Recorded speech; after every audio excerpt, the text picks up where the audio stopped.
याचे मम देहि जिह्वे समागते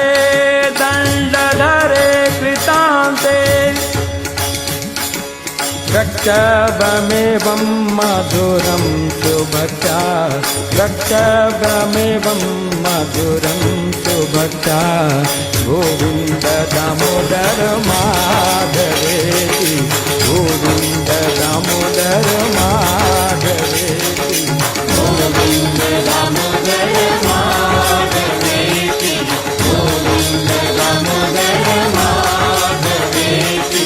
गोविन्द दामोदर माधवेति गोविन्द दामोदर माधवेति जिह्वे रसज्ञ मधुर प्रिया त्वम्